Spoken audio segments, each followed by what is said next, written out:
Hello and welcome to YNWA Transfer News, your ultimate source for all Liverpool FC transfer news. Our first news is this. Arne confirms Konaté substitution was due to injury. Among the odd wrinkles to Liverpool's frustrating day out against Chelsea on Saturday was Konate being withdrawn in the 56th minute for Curtis Jones. While Konate has had his fair share of troubles this season, he was not one of the players who had been particularly poor on the day.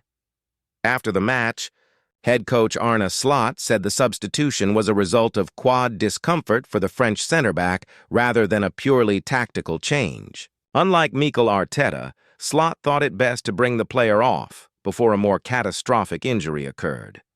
I don't know if it is a big injury, but what I do know is he limped a little bit, and when I asked him, he said he felt his quad a little bit. Then for me, all alarm bells go off because in another sprint, you never know if that is going to go good. Ryan Gravenberch dropped in alongside Virgil van Dijk at centre-back after Konaté exited the match. With Curtis Jones stepping into midfield, Gravenberch had some significant ball progression from the deeper role, helping to create some of Liverpool's offensive resurgence in the second half. According to Slot, this was a tactical wrinkle he had thought of prior to the injury for Konaté. He was just forced into the change sooner than expected. It was also already a substitution I had in mind, maybe for a few minutes or a little bit later, because the right center-back had a lot of ball possession and we needed to create from that position. We all know Ryan Gravenberch is quite good in that. It might be okay that he went off early enough, but it was clear I had to take him off because he was limping. Konaté will now undergo a medical evaluation after joining up with the French national team to see if he will be fit to take part during the international break. France will face Azerbaijan and Iceland in World Cup qualification. Liverpool will certainly hope the injury is a minor one with only Joe Gomez as a true senior team center-back as depth. Giovanni Leone was lost for the season after sustaining an ACL injury a couple weeks ago and underwent a successful surgery this past week.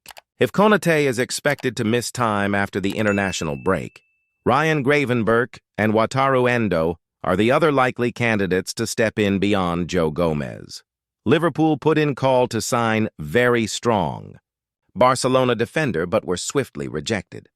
Liverpool's lack of cover at center-back has been a huge talking point during the early months of the season. The Reds headed into the campaign having failed to sign Marc Guéhi on transfer deadline day, although Arne Slot still had four senior center-back options to choose from. There was a feeling that the botched transfer could come back to bite Liverpool. Almost instantly, it did. Giovanni Leone was ruled out for the season mere weeks after Guéhi came so close to becoming part of the Liverpool squad. Throw in the fact that Konate is in terrible form, and Slot does not seem to trust Joe Gomez just now, and the picture is bleak for the Reds. It remains to be seen whether Liverpool will feel the need to dip into the transfer market in January. In the meantime, a report from Spain has suggested that Guéhi was not the only center-back Slot pushed to sign this summer. Liverpool tried to sign Barcelona's Ronald Araujo. Although the reason for Guéhi not joining Liverpool was out of the Reds' control, they have still faced criticism from some quarters for failing to wrap the transfer up sooner. Had Liverpool accepted a slight overpay on the England international, they could have brought him in long before deadline day. Others have pointed out that Guéhi was also not the only center-back they could have targeted. And according to Spanish outlet Sport, he was not. They claimed that Liverpool made an attempt to sign Barcelona defender Ronald Araujo during the summer. The push to get Araujo is said to have been linked to Liverpool's worry over Konaté's contract situation, as well as the Uruguayan's release clause reportedly dropping to around 52 meters. However, Araujo is said to have been clear with Liverpool that he wanted to stay at Barcelona. Juventus, Tottenham, and Chelsea are all claimed to have been given the same answer. Araujo is not the answer for Liverpool. It feels as though not a summer goes by without Araujo being linked with a move to Anfield. Now 26 and slipping down the pecking order at Camp Nou, there feels little chance of that prospect ever becoming a reality. Having said that, having Araujo as an option during Konaté's current poor run would feel like a way home for Slot. Real Madrid's Vinicius Jr. has hailed Araujo as being very strong, and the Uruguay international is clearly a top-level defender on his day. He could certainly do a job as third choice at Liverpool, but as they look to potentially replace Konate in the starting debandere, the Barca stopper is not the answer Liverpool are seeking. Georgi Mamardashvili shows true colors with message to Liverpool. Supporters, trust the process. Georgi Mamardashvili issued a defiant message after Liverpool were handed their third consecutive defeat on Saturday. The Reds were beaten 2-1 by Chelsea at Stamford Bridge as they dropped below Arsenal in the Premier League table.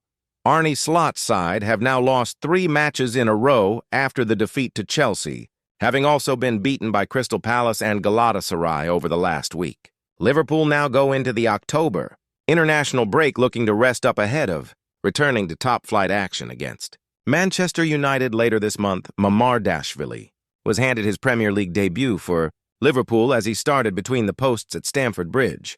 The Georgia international, who arrived from Valencia in the summer, was named in the starting lineup by Slot due to Alisson Becker being on the sidelines through injury. After the game, Mamardashvili took the opportunity to send a message to Liverpool fans. The result wasn't what we deserved, but every experience makes us stronger, Mamardashvili wrote on Instagram to his 730,000 followers. Today I made my Premier League debut, living a childhood dream. The first of many.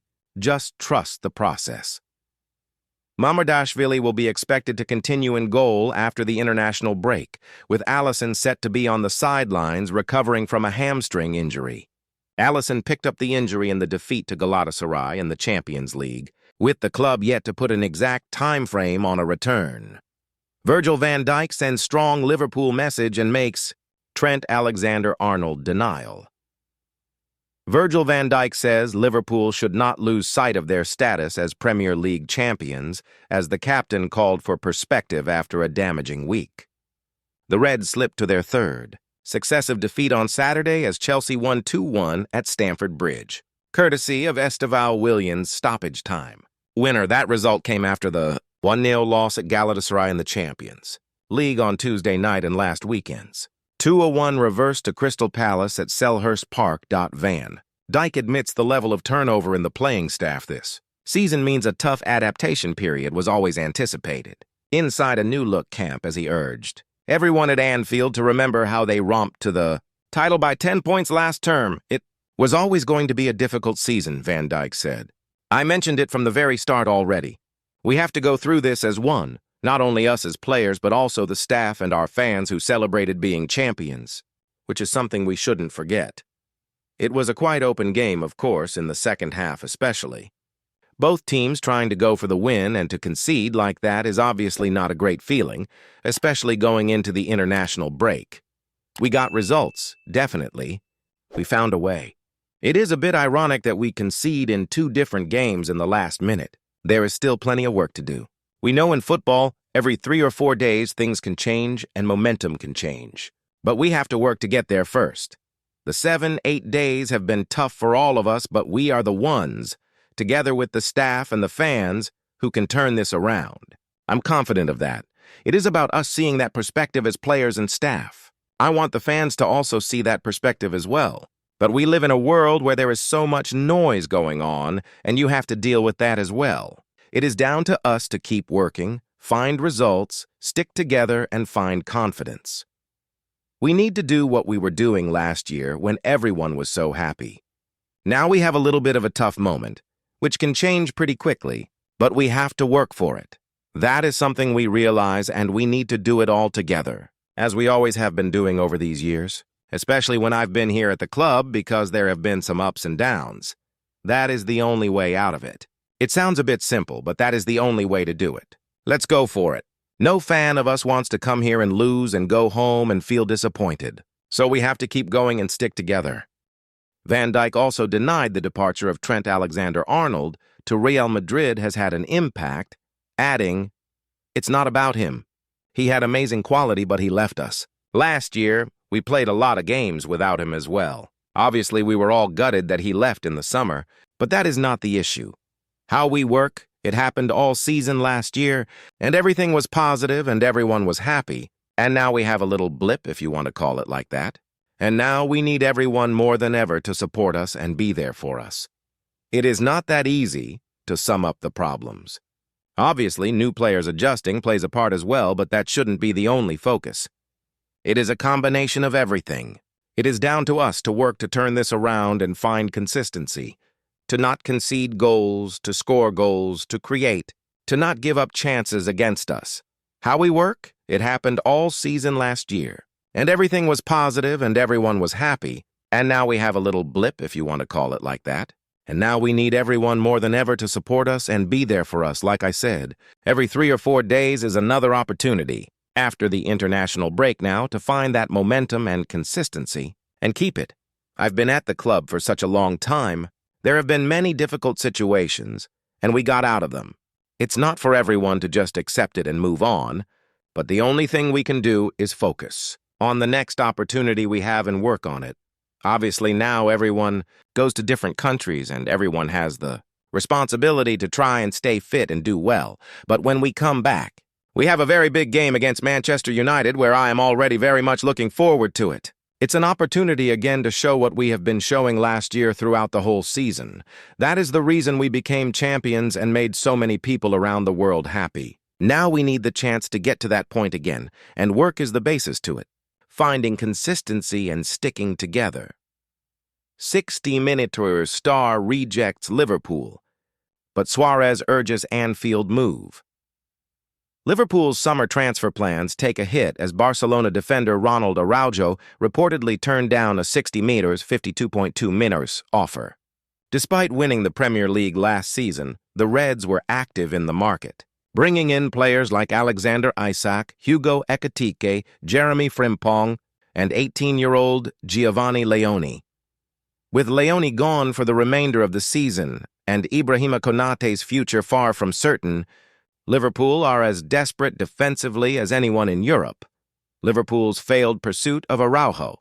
Spanish media indicate that Liverpool were one of 4 sides to make offers for Araujo, the others being Tottenham, Chelsea, and Juventus. 26-year-old Uruguay international Araujo insisted that he wished to remain at Barcelona, where he has a contract running to 2031 and a 60-meter release clause. Since 2018, Araujo has featured 181 times for the Catalans, hitting 11 goals and offering 7 assists, winning La Liga and the Copa del Rey twice. Although he snubbed Liverpool, he is still a long-term transfer target of the Reds as a possible heir to Virgil van Dijk. Suarez's involvement in future targets, adding intrigue. Former Liverpool striker Luis Suarez reportedly contacted Araujo to encourage a move to Anfield. Suarez's message suggested Liverpool are going all out to sign him, though no other outlet has confirmed this. Meanwhile, Marc Guehi remains Liverpool's top defensive target. The Crystal Palace centre-back could be a free agent next summer, and sources say the Reds are preparing to make a strong push in January. Authors take. Liverpool obviously rate Araujo highly, but his commitment to Barcelona means a transfer isn't imminent. Suarez's appeal might sow a seed, but the Reds should prioritize Guehi and other defenders in order to get near-term reinforcements. With Van Dijk getting older and the future of Konate in doubt, forward planning is paramount for Liverpool's defensive solidity.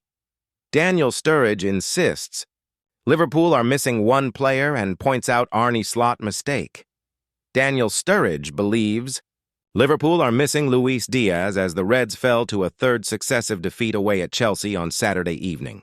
Estevao scored a 95th-minute winner for the Londoners at Stamford Bridge as Arne Slot's side's recent struggles continued. The 2-1 loss saw Liverpool surrender top spot in the Premier League table to Arsenal as they were left to curse a stoppage-time winner for the second weekend. Running in the English top flight, after also losing 2-1 at Crystal Palace last Sunday, the Reds had won their first 5 Premier League outings as part of a 7-game winning run in all competitions. But they had not been at their best throughout, as they called upon late winners, of their own in the majority. Liverpool underwent a 405th meter spending spree in the summer and broke the British transfer record twice in the process as Florian Wirtz and Alexander Isak were 2 of 10 new arrivals. But such spending was countered by a number of high-profile exits, including Diaz, as the Reds banked over 200 millers as the likes of Trent Alexander-Arnold, Darwin Núñez and Jarell Quansah also moved on. Diaz joined Bayern Munich in a deal worth up to 65.5 millers and has enjoyed an explosive start for the German Giants, returning 6 goals and 4 assists from his first 10 outings for the club. In contrast, Liverpool's own attacking options have looked rather subdued as Slot's new-look front line continues to take its time to gel, and after seeing the Reds lose to Chelsea, Sturridge confessed that he believes his former club are ruining their decision to sell Diaz, who had wanted to move on after failing to agree a new contract at Anfield. Luis Diaz is a massive miss for me, the former Liverpool striker said on Sky Sports. When you look at Liverpool last year and how they used to press, I think arguably he was the one who would set the press in the front three. So Szoboszlai would do it in the midfield with that power and dynamism that he has. For me, Luis Diaz, how tenacious he is on the ball and how hungry he is to get it back for his team. He brought something to Liverpool that they are now missing. I think Ekitike and Isak and Wirtz work hard. I'm not saying they don't. We can't question their work rate or their quality. But what I will say is that they're attack-minded players. I think with Diaz would sacrifice himself defensively. That's what they've got to figure out now, who in that attack is going to give themselves up a little bit. In a front three, there always has to be one guy who goes, I'm not stats hungry. You see Gakpo this year scoring more goals, Salah scoring less. The new strikers want to hit the ground running. So I think Jamie Redknapp, fellow Sky Sports pundit and former Reds captain, questioned the balance in the midfield. But I also think it's in the front three. It's important to understand which one of three is going to be the workhorse. Who's going to be the one who does what he wants, and who's going to be a hybrid of both? Right now, I'm not sure the manager knows what he's going to do. The decision to sell Diaz was not the only one Sturridge questioned at Stamford Bridge, as he also questioned the wisdom in not starting Wirtz against Chelsea. I think today's the type of game you need a Wirtz, he said. Someone who can create something, get the ball in his feet, move it, advance it, maybe win a free kick. Szoboszlai gives you that running and pressing power. But these are the games they signed Wirtz for. The quality on the ball he brings is exceptional. Thank you for watching. Like and comment. Subscribe.